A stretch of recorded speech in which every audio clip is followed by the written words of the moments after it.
Good afternoon. I'd like to call to order the Planning Commission meeting. It is noon on Friday, March 28th, 2025. First order of business is the approval of the January 30th, 2025 meeting minutes. Are there any corrections? I'll offer motion to approve as presented. I'll second. I have a motion and a second to approve the minutes. All in favor? Aye. Opposed? Minutes have been approved. The second item is the February 13th, 2025 Planning Commission special meeting minutes. Corrections? Motion? I'll make a motion to approve as presented. Is there a second? I'll second. Okay. Go ahead. I get the next one. I have a motion and a second to approve the February 13th, 2025 meeting minutes. Is there all in favor? Aye. Opposed?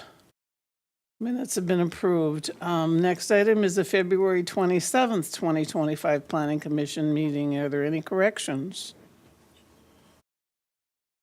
Is there a motion I'll make a motion to approve. to I'll approve? second that. I have a motion and a second to approve. All in favor? Aye. Opposed? Minutes have been approved. Then I'm going to open the public hearing portion of the meeting for the Meyer interim use permit renewal. Staff. Thanks for everybody coming here on a Friday midday versus our normal Thursday afternoons at the end of the month. So this is a public hearing on the interim use permit application to allow the operation of a part-time gunsmithing business in a detached garage on a residential lot located in the RT2 zoning district. And I would note that this is our first interim use permit renewal. He was originally issued a permit in May of 2020, and he wanted to renew that permit if possible prior to that 5-year time period expiring here this May. So Mr. Meyer has applied for a renewal of his interim use permit. The legal description of the property is Lot 4, Block 140, north of Center Street, and the address is 1121 South Minnesota Street. The property is located north of 12th North Street and then east of North Minnesota Street. Deadline for a decision is April 2nd, 2025. The land use designation for the property is low-density residential. Surrounding land uses to the north, south, east, and west are low-density residential as well. Can I maybe just interrupt? I think the street address address is Incorrect, yes. and the legal may For not the- be For accurate. the massage. My thing from apologies. last week. Thank you. Yeah. Say that again. It's correct on the other paperwork. Okay, sorry about that. So it's actually 115 North Washington Street. Correct. Thank you. The current zoning designation is RT2. That's the traditional neighborhood single and two-family residence district. Surrounding zoning to the north, south, east, and west are also RT2. Currently, the site is used as a single-family residence with a gunsmithing business located in a detached garage that's abutting the alley. Current area land uses, again, to the north, south, east, and west are all single-family residences. To the southeast, a little bit further down the block is some apartment units as well in the old middle school. Notice was provided to all property owners within 350 feet of the subject property and then published in the Journal on March 18th, 2025. To date, staff has not received any comments regarding this application. So, project description. The purpose of the RT2 zoning district is to provide for low-density 1 and 2 unit dwellings generally located in the grid development pattern along with directly related complementary uses. The applicant is requesting an interim use permit to continue to operate Apex Custom Rifles LLC out of a detached garage located on the property. The original interim use permit was approved by the City Council on May 5th, 2020 for a period of 5 years. The business is being operated in that detached accessory building located towards the back of the property abutting the alley, and you can see that photos of that in your packets. The layout of the operation can be seen in attachment 1 in the application. Pull it up on the screen. And this is the exact same layout as what he had originally applied for in 2020. There have been no changes to the layout. The applicant was required to obtain a federal firearms license from the Bureau of Alcohol, Tobacco, and Firearms and Explosives as a condition of the issuance of their first interim use permit in 2020. License was obtained by the applicant, and it does not expire until October 1st, 2026. A copy of that license is also included in your packets. The ATF license was issued for the manufacturing of firearms with the following allowances. Retail sales will be allowed to the extent that Apex Custom Rifles LLC or Brett Meyer may purchase firearm parts and accessories which are to be assembled or manufactured by the business for customer purchase. A customer may special order through the business a firearm or firearm accessory from the manufacturer or other federal firearms license. Up to, but not more than 6 shop-built firearms may be available for customers to inspect for the purpose of a display model. These display models would be available for purchase if the company decided to dispose of them, but no more than 10 firearms can be sold in this manner over a 1-year time period. The second allowance was the business will be allowed to transfer firearms or firearm accessories to facilitate the legal transfer of firearms or firearm accessories between 2 parties that require a legal transfer. This is to include the transfer of firearms or firearm accessories for repairs, modifications to the business, and then back to the customer. So in summary, what they're allowing is not just retail sales on the property. It's specifically for manufacturing custom-made rifles and dealing with customers one-on-one for those sales, and then they also limit the amount of sales that he can have in a given year. Again, the applicant is not proposing any changes to the layout or the intensity of the use on the property other than in a greater amount than what was previously granted. The firearms in the building not being actively worked on by the applicant are locked in a secured firearms storage case. In addition to those requirements placed on the business from the city, the ATF also requires a number of conditions to be met, including an initial inspection of the manufacturing area, safety protocols being followed, and a background screening of the applicant. All of these items were completed when the initial permit was issued in 2020. Our city building inspector inspected the site when this was first issued in 2020 and is willing to do that again if we need to. The applicant states that they have adequate parking on the property and that an additional vehicle from a customer can be parked on the existing driveway. The applicant requests that the interim use permit be for another period of 5 years. So, intent of allowing an interim use permit. An interim use permit may be allowed based on any of the following provisions found in Section 2.4E of the zoning ordinance. 1, to allow land use for a limited period of time that reasonably utilizes the property in a manner that is not otherwise consistent with the comprehensive plan nor permitted in the applicable zoning district. 2, to provide the city with a reasonable degree of discretion in determining the suitability of certain designated uses for specified zoning districts. 3, to allow use that is presently acceptable but not permitted within the zoning district and with an anticipated development may not be acceptable into the future.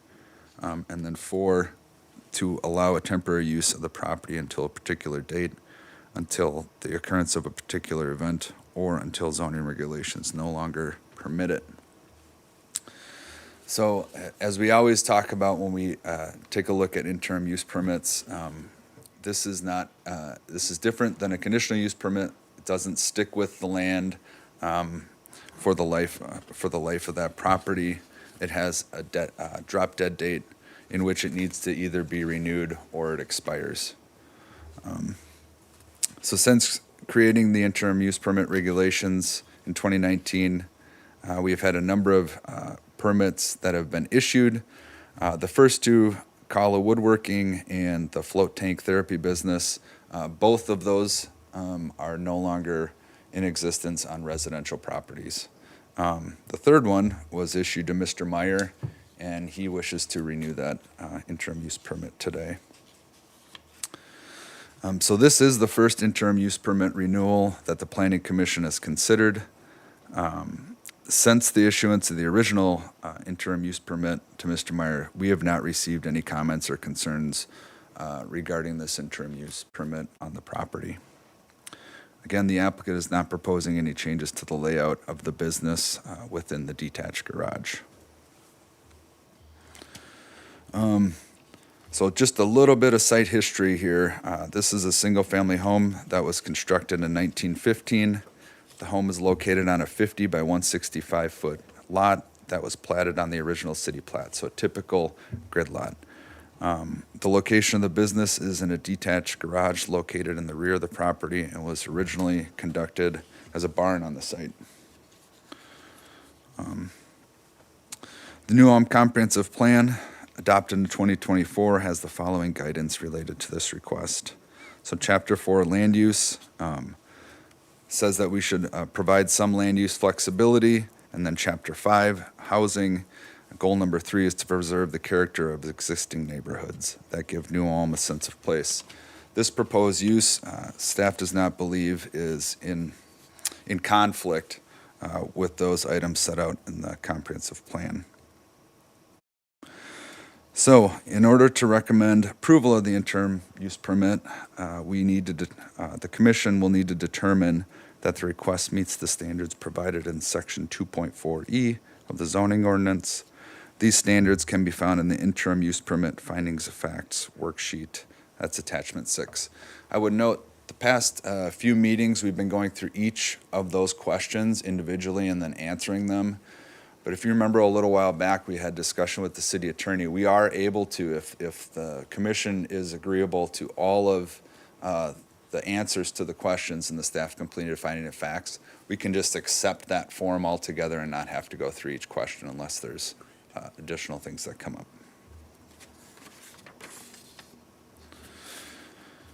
There were 6 attachments with this staff report. So we have the application by Mr. Meyer.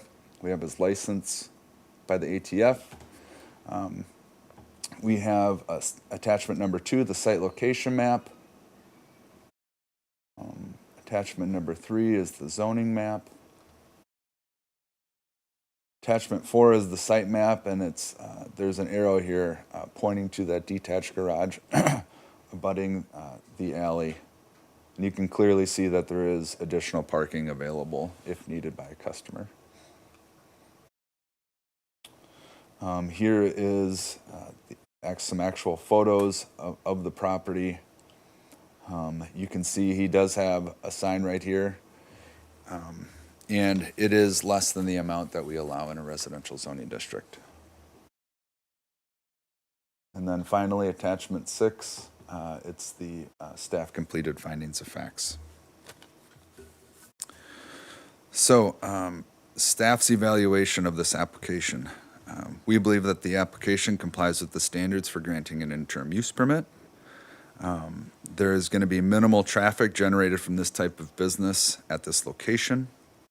The city has permitted interim uses for similar businesses in residential areas such as hair salons, dog grooming, and float tank therapy businesses. And actually, in the past, the city has issued a number of conditional use permits for gunsmithing in residential areas. The granting of an interim use permit does not permanently grant the use on the property. Rather, it's for a specified period of time. And in this case, staff would support the maximum of 5 years. After 5 years, the permit can be reviewed again, and issues that may arise can be addressed at that time. The proposed business at this location will not impact neighboring properties, and the home will remain as a single-family residence now and into the future. The proposed use will not change the property to a non-residential property.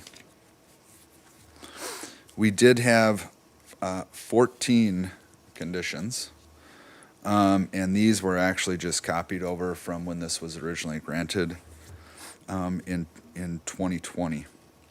So the first one is that the applicant agrees to sign the consent agreement. He did that in 2020, and that's been recorded with the Brown County Recorder's Office. Number 2, that the interim use permit approval is for a period of 5 years from the date of the city council's approval. Number 3, that the applicant shall not operate the business on the premises outside of the hours from 7 a.m. to 10 p.m. Monday through Friday, and 9 a.m. to 9 p.m. Saturday and Sunday. 4, that the applicant will ensure that the business complies with the city code standards for odor, dust, vibration, smoke, fumes, gases, and unsightliness. Number 5, that the sign on the property shall not exceed, that should actually read 6 square feet. Number 6, customer parking will only take place on the applicant's property and not in the alley right-of-way or on the area neighbor's property. Number 7, that the applicant will pay the cost to record the interim use permit and consent agreement with the Brown County Recorder's Office.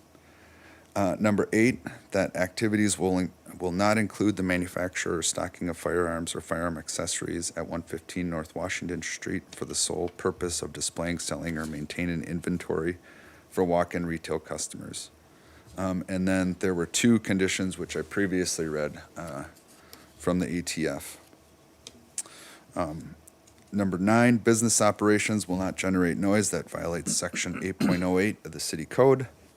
Number 10, there will be no discharge of firearms on the property. Number 11, there will be no storage of ammunition on the property beyond what's necessary for the applicant's personal use. Number 12, before opening the business, before continuing the business, the applicant will obtain appropriate licenses or approvals from the Department of Justice Bureau on Alcohol, Tobacco, Firearms, Explosives to conduct a gunsmithing business. The applicant will comply with and maintain the necessary licensing during the operation of the business. So I'm assuming Mr. Meyer would be willing to give us a copy of his new license once it expires after 2026. We'll coordinate with him on that. Number 13, all firearms and firearm parts shall be secured inside the building, which shall be locked by means of steel exterior door with 1 doorknob lock and 1 deadbolt per door or any walk-through doors. The garage doors will be locked by mechanical means from the interior when the owner is not on the property or at night. The fully assembled firearms will be kept in a secondary locked enclosure while the owner is not on the property. A locked enclosure may include, but is not limited to, a gun safe, steel mesh, athletic type locker, steel gun cabinet, secured locked reinforced room on the interior of the building, or any other locked enclosure that would take considerable effort to gain access to without a key or combination. And again, number 14, prior to issuing this renewal, the city would like to inspect the business location to ensure that security measures have been installed and comply with number 13. I would note, I want to go back to, just real briefly, back to condition number 6, customer parking shall take place on the owner's property. Community Development Director and myself did have a conversation with the city attorney regarding can we make it a condition of a special use permit such as this that the applicant provide parking on their private property. And maybe Dave can fill in here, but we can make that a condition of a conditional use permit, of a interim use permit, or permits such as this. But it doesn't mean that if a person or a customer comes and parks in the front of their house on the street, that's illegal in any way or anything like that. They're still allowed there to park because it's public parking. But we can make it a condition that they provide parking for customers with these types of special permits. Yeah, I would also note that there are a number of communities that within their zoning ordinance specifically require for a home occupation or an activity like this that you're required to have off-street parking for that use. So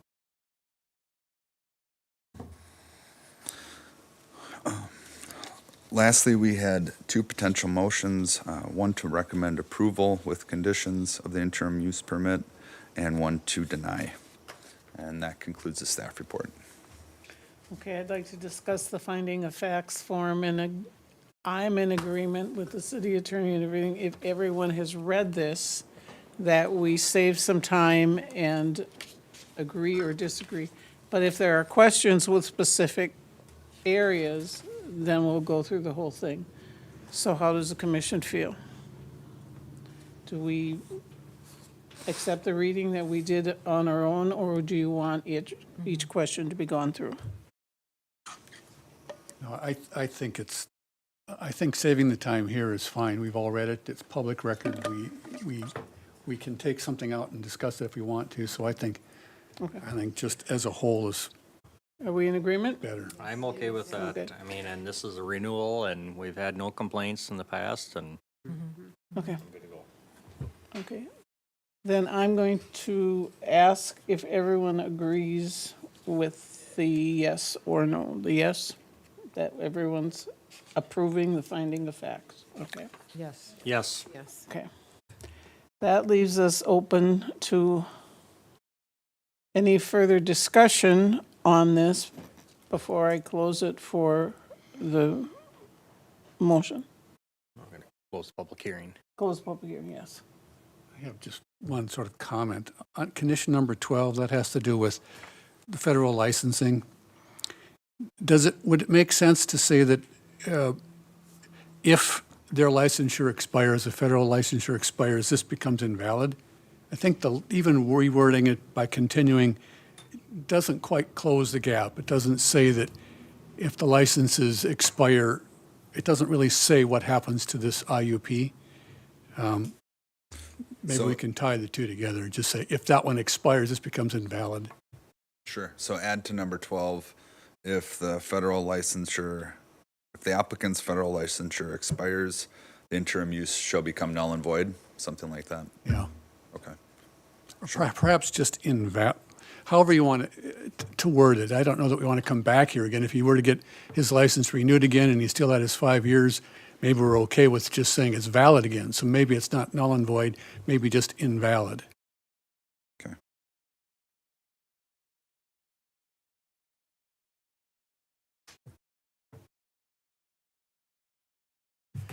Okay. Are there any other points of discussion? I would like to know, so originally, prior to opening the business, the city shall inspect the business location to ensure that the property security measures have been installed. Since then, does this type of business have inspections? Has there been any inspections since by any entity?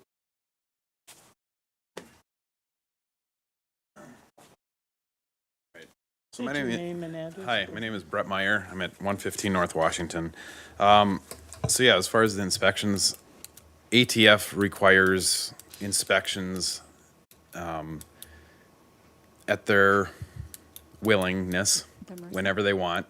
So yes, and I have had one of those. ATF did come in and inspect and make sure that mainly what they're looking at is record keeping, that all my government documents, all my forms and everything are filled out and completed and everything is the way it's supposed to be. So yes, that has been done. That was a couple years ago. They came in and they checked everything and they were happy. So, Okay. yeah, Thank you. Do they just do that randomly? yes, anytime they want. Yes. So they typically give you a heads up within like a week, but not necessarily. They can come in, like if I'm open today, they could come in and declare that they want to do an inspection and they look through everything.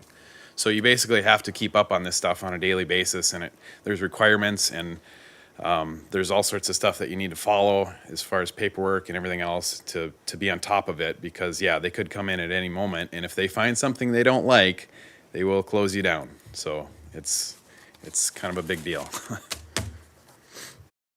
Yeah. As far as the city itself, we could inspect it if we wanted to, but normally I don't believe we would go in and inspect it unless there were complaints or concerns that that they got calls on it. Because it's been inspected before it opened. So, however, you know, the commission could ask for it to be inspected at this time before you renew. Right. If the ATF, I just wanted to know if there was an entity that was checking in to make sure regulations and stuff were being followed. If the ATF is under, with what you said, I'm good. Okay. Any other concerns? Thank you. If not, I'm going to close the public hearing portion of this meeting and call for a motion.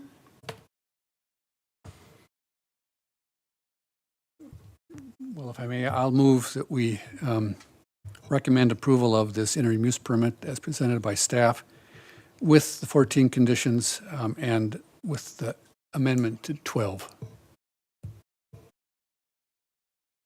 Second. I have a motion and a second. Is there any further discussion? If not, all in favor? Aye. Opposed? Thank you. When does this go before the council? It'll go to the city council April 1st at 4:30, next Tuesday. Thank you. The building looks really nice, too. You've put some work into it. Thank you for coming. Yeah. Okay, next item on the agenda is the Tinklenburg Terra Construction Conditional Use Permit. I should be punching buttons instead of, I should need to pay attention. City report? Okay, this is a conditional use permit to allow the installation of a special purpose fence. The applicant is Chris Tinklenburg on behalf of Tira Construction. The property owner is Russ Eckholm on behalf of the State of Minnesota Department of Military Affairs. The legal description here is Lot 1, Block 1, Palmer Edition, with the street address of 2100 Palmer Avenue. The property is generally located west of the airport and south of US Highway 14. I'm just going to pull up a full. The deadline for a decision on this application is May 10th, 2025. The land use designation in the comprehensive plan is public, semi-public. Surrounding land uses to the north are commercial, parks, and open space. To the east, the airport. To the south, National Guard, future business, and then future industrial and airport. To the west, no future land use designation has been noted. Zoning designation is the B2, it's the Service Business District. Surrounding zoning for this property to the north is B3, General Business District, and then the AOS, Agricultural Open Space. To the east, it's AOS, and then to the south, it's A1, Agriculture, and that's a Brown County zoning designation. And to the west, it's also A1, Agriculture, and that's again Brown County zoning designation. Current site land use, the Minnesota National Guard built a vehicle maintenance shop on the property in 2022. They're currently constructing the National Guard Readiness Center on the same property. And this application is literally to extend the fence that they were permitted to do in 2022 to now put a barbed wire fence around the Readiness Center as well. Current area land uses include to the north, it's Menards, Walmart, agricultural land, and then airport safety zones. To the west and south, agricultural land and airport safety zones. And then to the east, the New Ulm Municipal Airport. Notice was provided to all property owners within 350 feet of the subject property and published in the Journal on March 18th, 2025. And to date, staff has not received any comments regarding this application. The city's fence regulations are found in section 10.3 of Appendix A. These fence regulations allow electric barbed wire special purpose fences and fences taller than the height limitations established in this subdivision only with the conditional use permit. So because this is, they have barbed wire fence. For the top foot of this fence, it's considered a special purpose fence and therefore requires a conditional use permit. A National Guard Readiness Center supports the training and administrative duties, including a large assembly hall, office space, weapons storage vault, and logistical requirements for the assigned National Guard units. The location of the Readiness Center is generally bound by the field maintenance shop to the south, New Ulm Airport to the east, U.S. Highway 14 to the north, Palmer Avenue to the west. The location of the proposed fence can be viewed on attachment 1. That's what I have pulled up on the screen here. And the fence is this orange line to the east of most their property, and then just to the east of their building. I would note if you drive up there right now, there's a gate as you're entering into the Readiness Center, and I asked them if they were going to want to expand the fence there, and that's not their intent. You can get into the parking lot entirely. The barbed wire fence is actually to the east of their parking area. Is that back area fenced now? Where the red dotted line is, because you're removing fence? Yep, it's fenced currently, and they're going to be removing that so they can move vehicles easily back and forth from the Readiness Center to the field maintenance shop, which is located to the south. Is there anything on that side of the land use? There is one storage building. There is one storage building just to the east of the Readiness Center parking lot, cold storage building, and that's about it. But it doesn't leave a gap in fencing anywhere? No. Okay, so because I was a little bit confused looking at this, and I thought, well, why are you putting a barbed wire fence if you're leaving a big gap in the back? It's not, okay, Sure. thank you. Good question. We also show the location of the fence on attachment 4. That does show, kind of addresses your question here. It would be attached to the building or abutting the building, go all the way to this and connect with the existing fence that's surrounding the field maintenance shop, and then continue that fence from the field maintenance shop up to the north and again back into the Readiness Center. The applicant provided the following information on their request. 1, that the National Guard requires a section of barbed wire fence along the top edge of the fence. 2, that the fence is a total of 8 feet tall, 7 foot of chain link, and 1 foot section of 3-strand barbed wire fence at the top.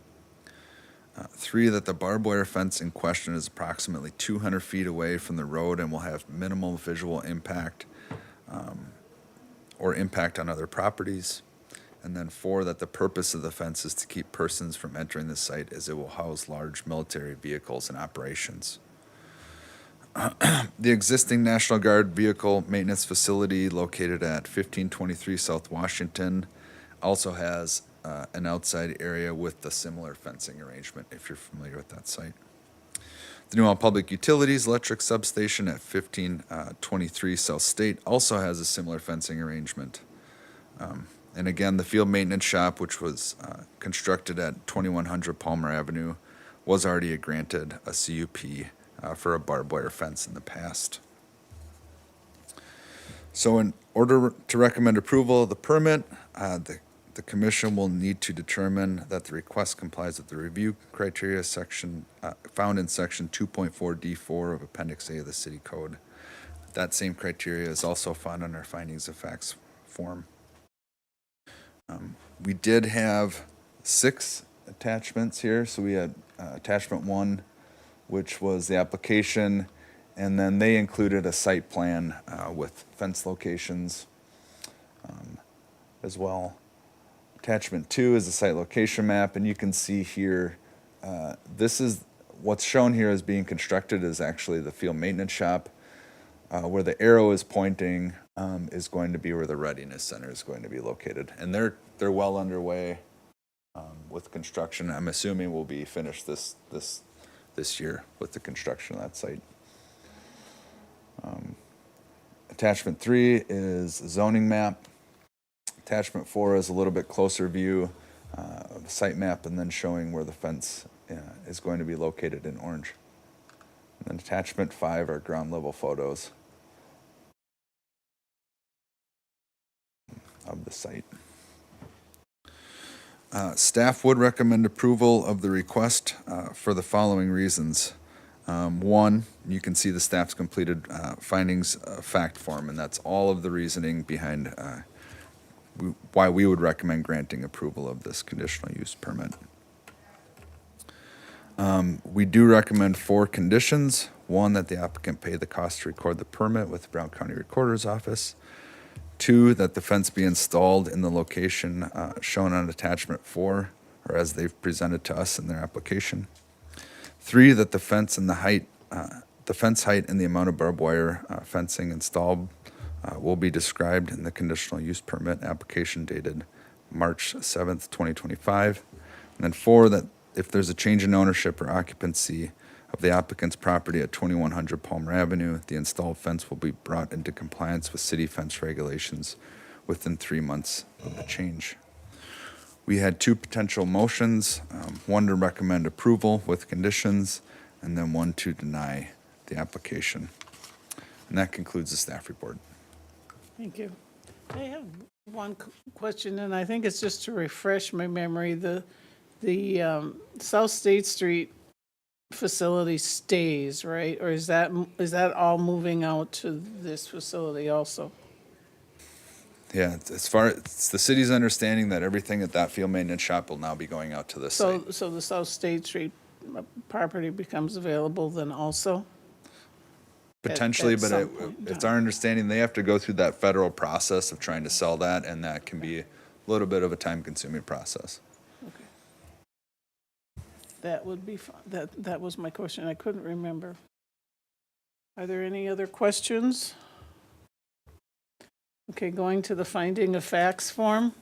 Again, has everyone read them, and do they agree with the acceptance or not?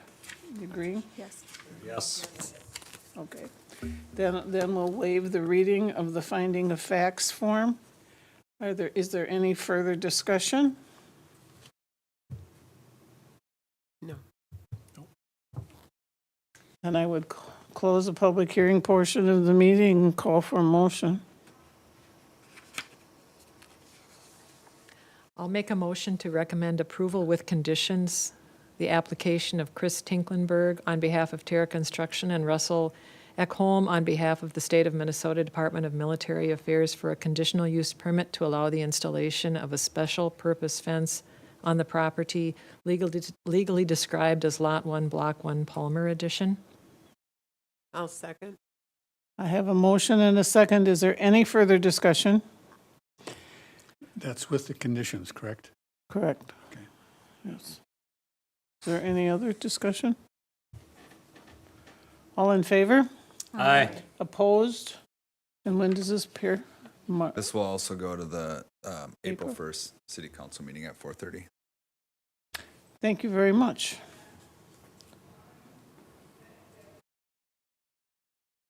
Next item on the agenda is the simple lot division. Lot 5, Block 1, Front Street, Industrial Park, Second Edition. Okay, the applicant in this case is Willis Schaefer. The property owner is Robert Dietrich. Street address is 1000 North Front Street. The property is located east of North Front Street and south of 12th North Street. Deadline for a decision on this matter is May 10th, 2025. Land use designation for the property is industrial, according to our comprehensive plan. Surrounding land uses to the north and south is industrial.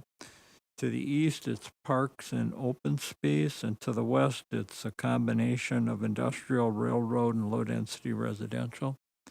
The zoning of the property is I-2, which is General Industrial District. To the north and south, it is also I-2. To the east, it's AOS, which is Agricultural Open Space. And then to the west, it's I-2, I-3, which is a limited industrial district, and then RT2, which is traditional neighborhood, single and two-family residence district.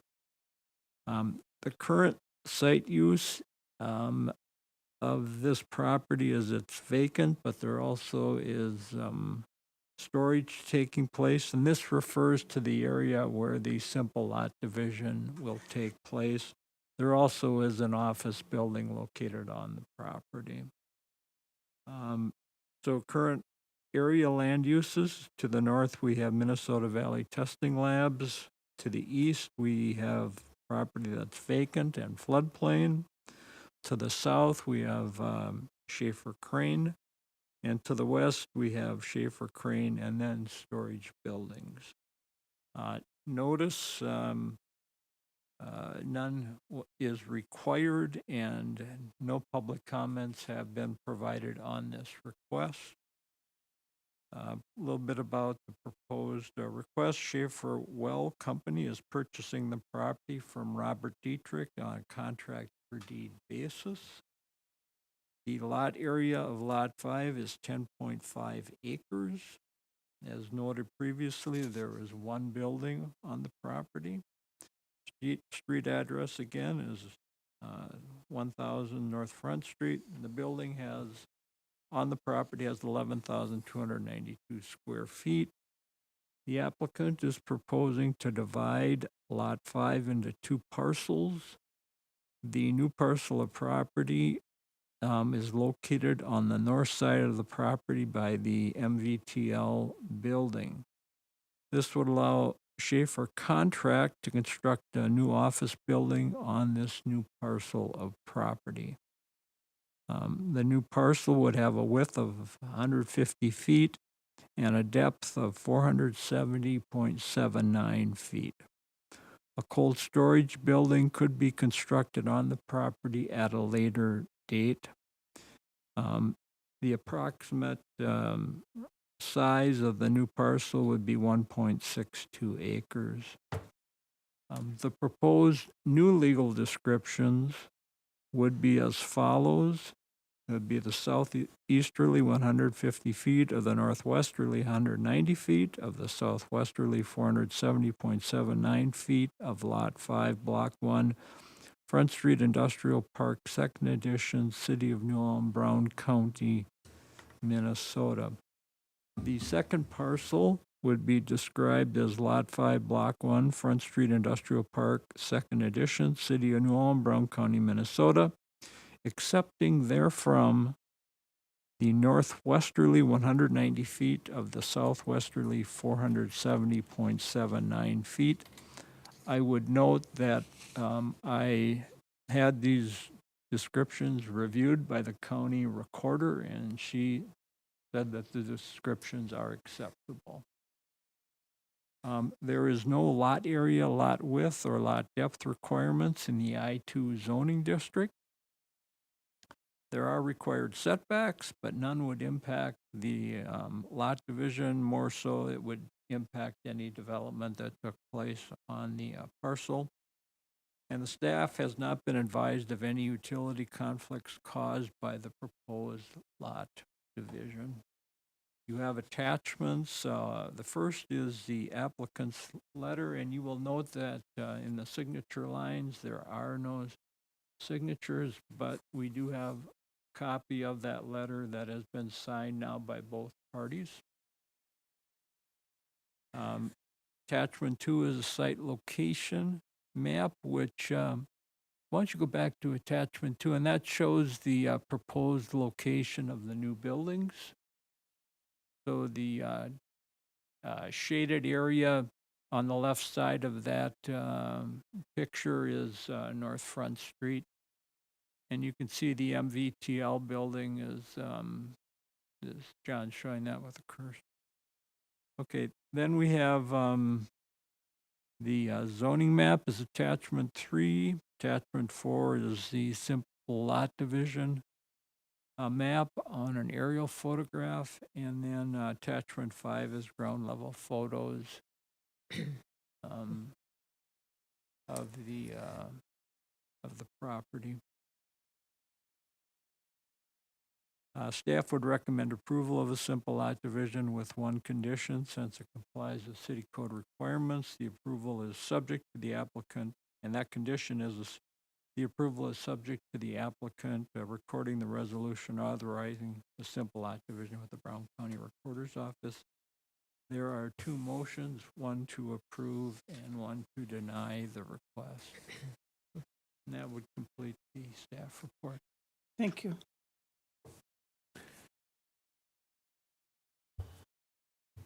Are there any questions for staff?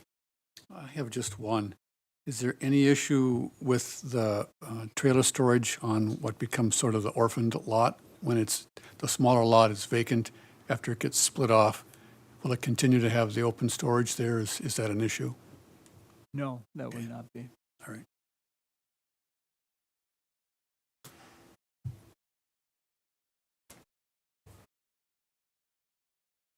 Are there any other questions?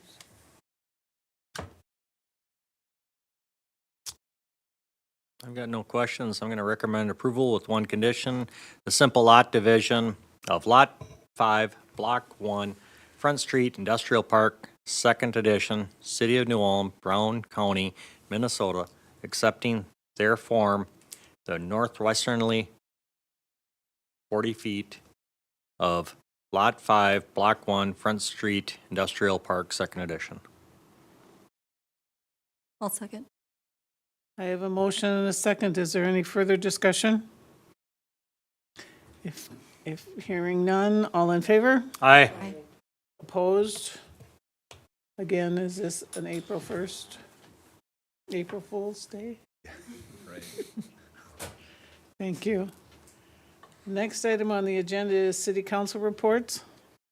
Okay, at the council's March 4th meeting, they approved the interim use permit to Daniel McKinley at 1121 South Minnesota Street, and that was for the myofascial release therapy business. They also approved the comprehensive plan amendment, which was a change from low-density residential and medium-density residential to high-density residential for 901 North Highland Avenue. And that was to permit the future construction of apartment buildings there. They also had second consideration of an ordinance pertaining to cannabis business uses, and they approved that as well. And then also on the agenda for this meeting, there was a public hearing that was conducted on the sale of property to Landhaven Development, LLC. Landhaven Development is proposing to purchase property in the city's industrial park, which is Airport Industrial Park 3rd Edition. The public hearing was required because of the amount of the financial assistance that's being provided to allow this development to take place. The proposed use of the property is the developer is going to plat 29 lots, and they're going to be sold for storage building purposes. And then with the option in some of the units being able to accommodate residential units. In order to do this, it's going to require a planned unit development zoning designation, and I expect that will be before you probably at the April, could be the April meeting. If not, it would be the May meeting. Then at the same meeting, they received a vacation petition and set a public hearing date for April 1st, and that was for a portion of 16th North Street behind the GOG sheet metal building on North Front Street. There's a segment of 16th North that is still a city street, and so they petitioned for its vacation. Last year, they also petitioned for vacation of alleys and street right-of-way in that area as well. And it just would facilitate future development. I think also they wanted to put up a fence. And so rather than having public right-of-way there, if it's private right-of-way, then the fence can go across the property. That would conclude the items that City Council has previously considered. You know, John has talked about our conversation with the city attorney about the parking issue. And then there is one other thing that I'd like to cover real quickly. And this is something that is taking place at the legislature. And it's something that, you know, is going to impact or could impact what this group does. Kind of a summary put together by the Coalition of Greater Minnesota Cities. Thank you. Thank you.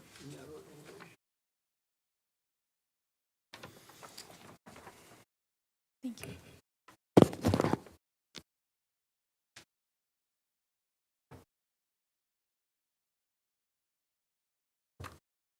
And so for the past 2 or 3 legislative sessions, there have been bills introduced that with the hope that if we modify zoning regulations, we will be able to address the affordable housing problem that, you know, basically it's probably nationwide.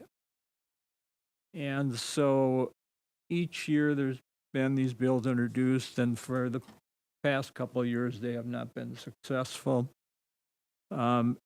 This year they've introduced a series of bills, and it's kind of called the Yes to Homes legislative package. And I mean, some of the features or proposed legislation is pretty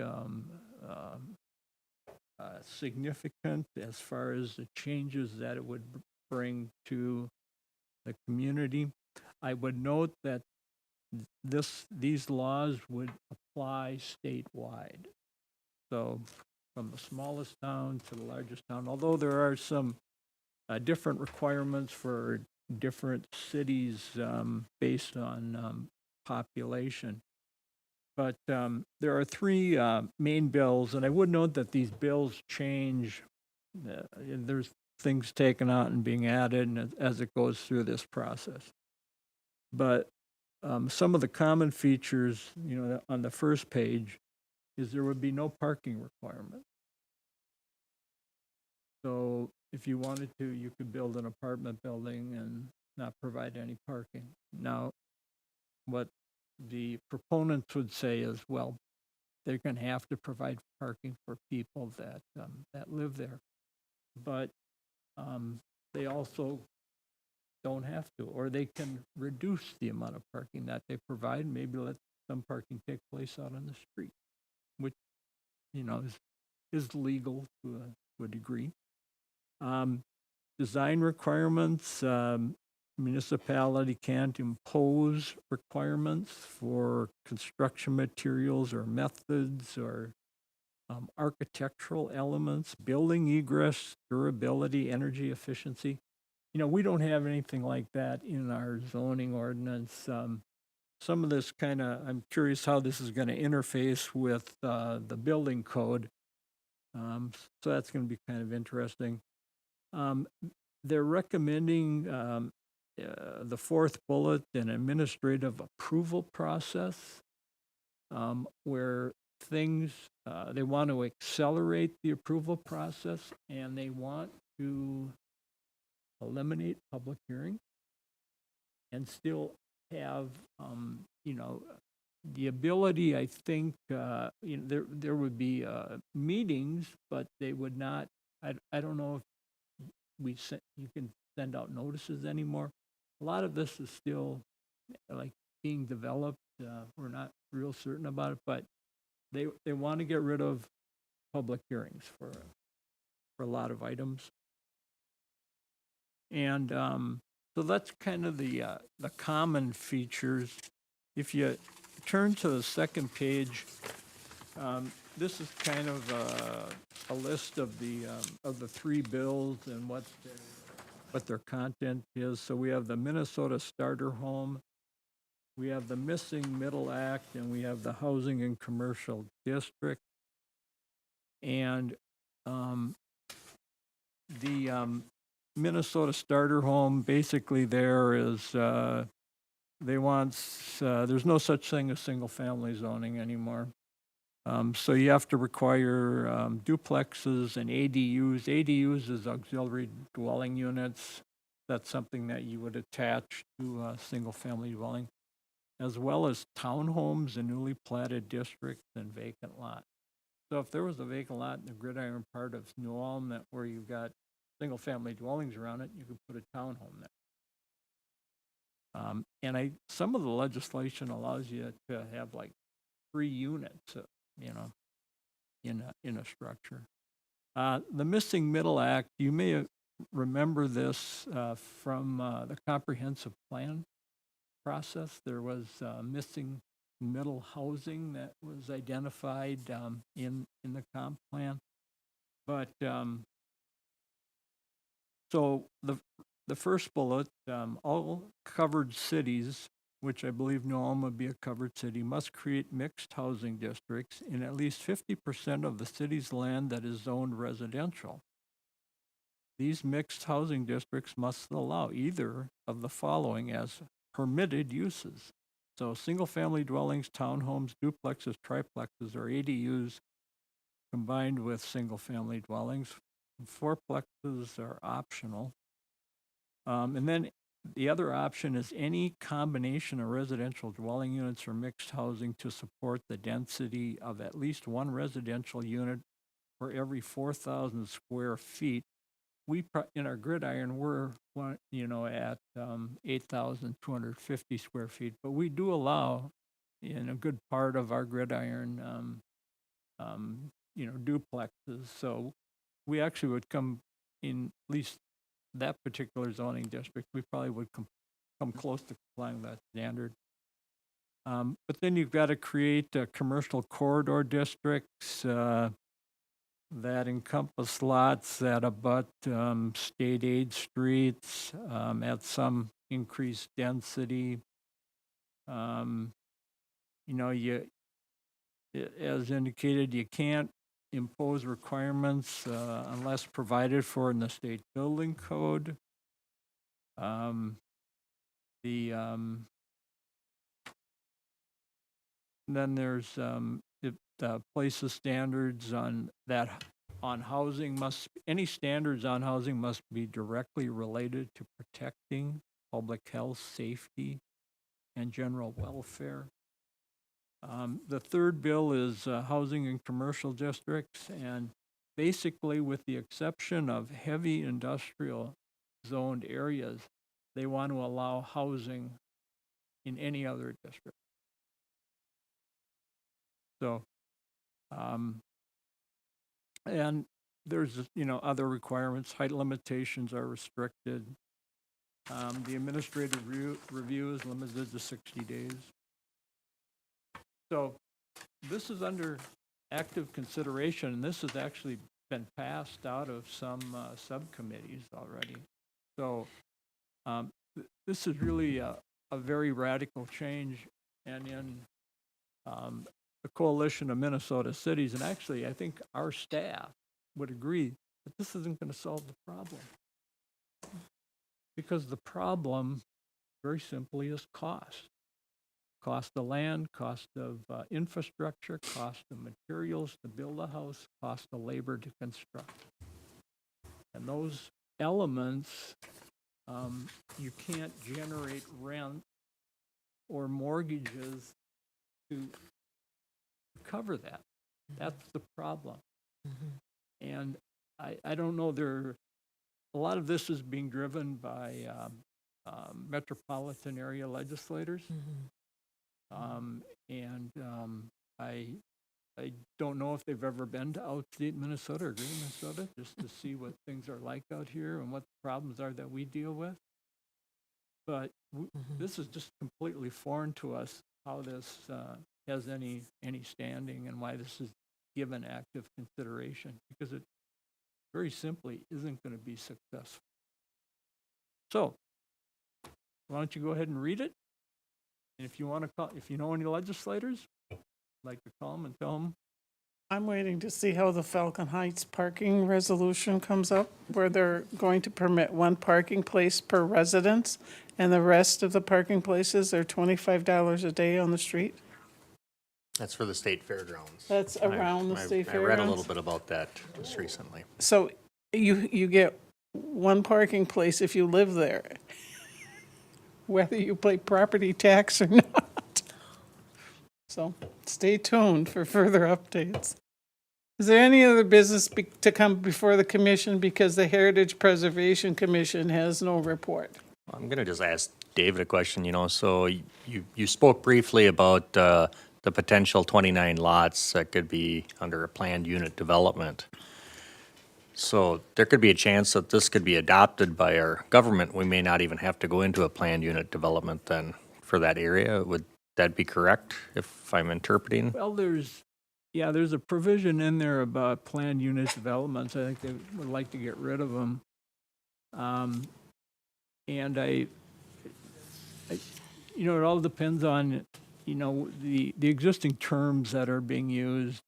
If the area is classified as heavy industry, I guess then you couldn't do it. But, I don't think that area would meet that definition, but we haven't seen a definition, so I guess I really don't know. But basically, it kind of almost makes a free-for-all, It's a free-for-all. if I'm stating correctly, and what I'm reading here. Yeah. So. And another thing they want to do is they want to shrink the size of lots, which, 4,000 square feet, but they also want to shrink setback. And I think if you've ever had an opportunity to Minneapolis, St. Paul, to see the residential housing there, you'll note that they are pretty compressed. And I think that's the direction that they're trying to take. Well, some of the older parts of New Walmart too. I know our house in particular is probably a foot from the lot line, so. Well, our requirement in the RT2 district is 5 feet side yards. Yeah. And that probably is what you would find here, but that would apply to all residents. Okay. I think also they want this to be enacted statewide in 26, if it does Yeah. pass. Yeah.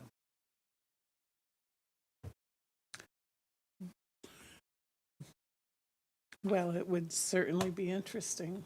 I would like to hear public comments since you're taking none, Oh, certainly. I think right now, the comments should be directed to the legislators because they're the ones that are making this decision. Okay. Is there any other questions? Good business? If not, this meeting stands adjourned. Thank you.